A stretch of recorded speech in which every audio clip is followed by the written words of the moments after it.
Hi, I'm Andre Young, and welcome to the You Evolving Now Thought of the Week. If you are interested in enhancing your leadership and work-life harmony, this video is for you.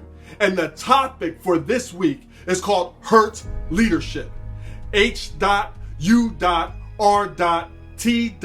Leadership. And I'm excited to share this with you because it's going to change your perspective of life and also your perception of the leaders in your life.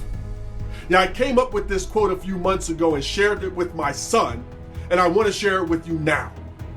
And it says, you don't only get to lead when you're healthy. See, he played sports and he got hurt. And if you're injured, you can't play, but you can still lead. But if you're hurt, you still go in the game and you lead by example. You lead by performing. You lead by showing guts and gutting it out. And as hard as that can be, you'll feel better about it, but you're going to set an example for your people on how to do it too. But how do we do it? And we first need to understand that if you are in a position of leadership, you don't only get to lead when you're healthy. You're going to be hurt. Whether it's hurt feelings, whether it's hurt family life, whether you're going through a breakup or a divorce, whether you're hurt by your employees and them not doing all of the things that they said they were going to do, whatever it is, you still have an obligation to be your best leader and do your best leadership when you're hurting, professionally or personally. If you are not in a position of leadership in your organization or on your team, it is so evolved of you to know that your leaders are people too. So many times, people in organizations think the leaders need to be machines. They need to know all the answers, and they should be happy with where they chose to be because they make a little bit more than you, or maybe a lot more than you, or they have the title that you value. But it doesn't take away them being people. Your leaders have positive and negative relationship issues, financial issues, personal issues, health issues, etc.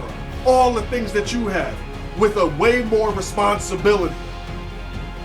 So looking at our leaders as people can go a long way, because that same empathy you would want when your life goes haywire is the same that may benefit them.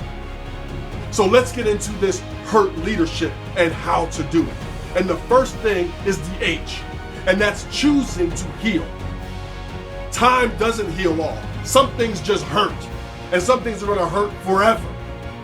But if we choose to be intentional and consistent with our healing process, it's not only better for you, but also for the people who are following you, the people that you are leading. And how do you choose to heal? One, we choose to do it through controlled venting.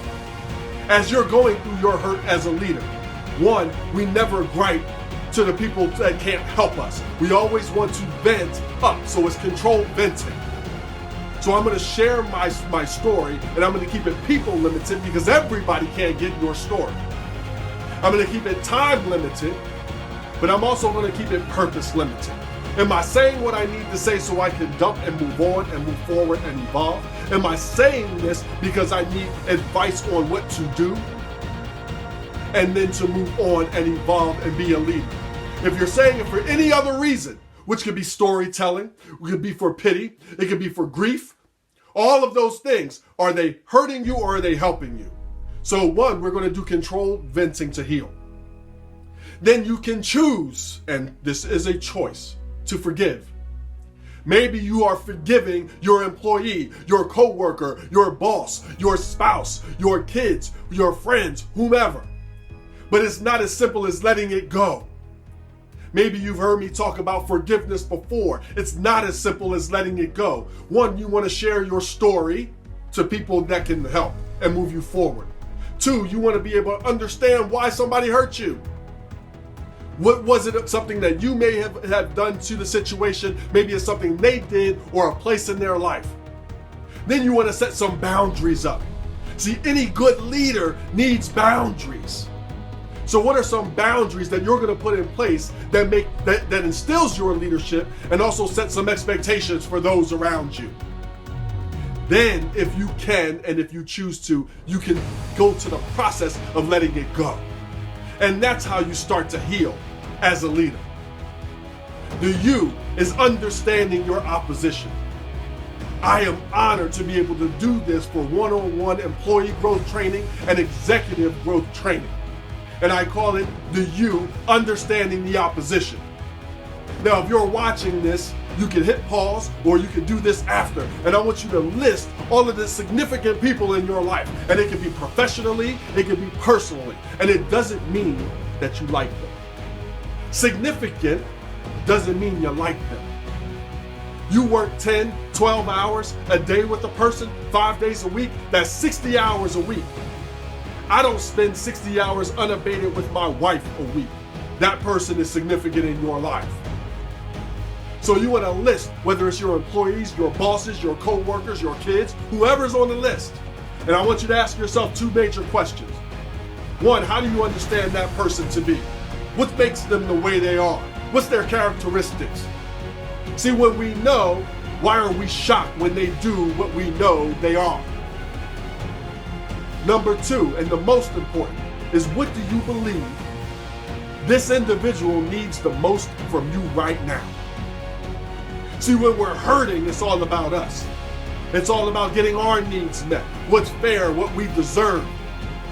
But see, when we can get outside of ourselves and ask, what does this person need most from me right now? Because as human beings, we can be lazy with our goodness. See, I want to evolve and get better and be great and lead the way that's easiest for you or me to lead. But is it meeting that person's deepest need? See, when I start meeting the needs of the people around us, it allows us to heal. It allows them to start developing their leadership skills and being excited, and now we have something good to look forward to. So understanding the opposition. The R. Now this is important because it's called reveal.